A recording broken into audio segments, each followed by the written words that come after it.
High!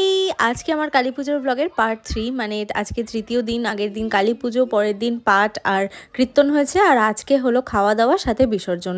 আজকে দুপুরবেলা আশের আয়োজন হয়েছে, মানে মাছ খাওয়ানো হবে, যেহেতু আগের দিন নিরামিষ খাওয়া দাওয়া হয়েছে, খিচুড়ি, পায়েস, লাবড়া, আর তাই আজকে 3 ধরনের মাছ হচ্ছে, কাতলা মাছ, পার্শে মাছ, সাথে ফ্যাসা মাছ ভাজা। তাই দেখেছো কত লোকের খাওয়া দাওয়ার আয়োজন চলছে। যেহেতু দুপুর হয়ে গেছে তাই রান্না বান্নার আয়োজন চলছে।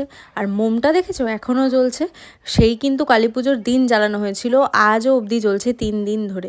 মোমটা কেনাও সার্থক হয়েছে। আমরাও আস্তে আস্তে একটু রেডি হয়ে নিয়েছি, কারণ আস্তে আস্তে দেখো লোকজন আসা শুরু হয়ে গেছে বাড়িতে। আজকে বাড়ির সব আত্মীয় স্বজনরা একসাথে খাওয়া দাওয়া করব, মানে মাছ খাওয়া দাওয়া করব ঠাকুরের সামনেই, যেহেতু নিরামিষ খাচ্ছিলাম এই 2 দিন ধরে।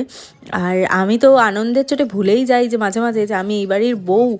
নাচার চোট দেখেছো আমার, বিনা কারণে আমি আর গুড্ডি মিলে নাচানাচি করলাম। আর তারপর দেখো নিচে সব লোকজন চলে এসছে, কত লোকের ভিড় হয়ে গেছে দেখেছো। এগুলো কিন্তু সব আমাদের নিজেদের আত্মীয় স্বজনই। আমরা দল বেঁধে যদি এক জায়গায় থাকি তাহলে আর কি বলবো, জমজমাট এমনিই হয়ে যাবে জায়গাটা। আর সাথে আমার মা, বোন, মেসো, তাথই সবাই খেতে বসে গেছে। এটা সেকেন্ড ব্যাচ চলছে, গুড্ডিও বসেছে। আর আমরা কিন্তু, এটা আমার সামনেই যাকে দেখলে ও কিন্তু আমার ভাসুর হয়, এই ওকে নিয়ে একটুখানি মজা করছিলাম, কারণটা তোমাদের কদিন বাদে বলবো। আর এবার আমার খাওয়ার পালা, চলো মেনুগুলোও দেখাই। ভাত, ডাল, ফ্যাসা মাছ ভাজা, সাথে ছিল ফ্রেঞ্চ ফ্রাই, মানে এটা আলু ভাজা নয় কিন্তু ফ্রেঞ্চ ফ্রাই হয়েছিল। আর তারপরে ঘ্যাট, যেটা আমার ফেভারিট, সাথে পার্শে মাছ।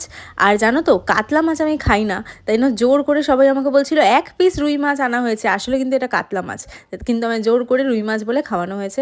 সাথে চাটনি, পাঁপড়। খেয়ে দিয়ে এবার রেডি হই, কারণ এরপর মার বিসর্জন হবে। সো বাই, আবার আসছি।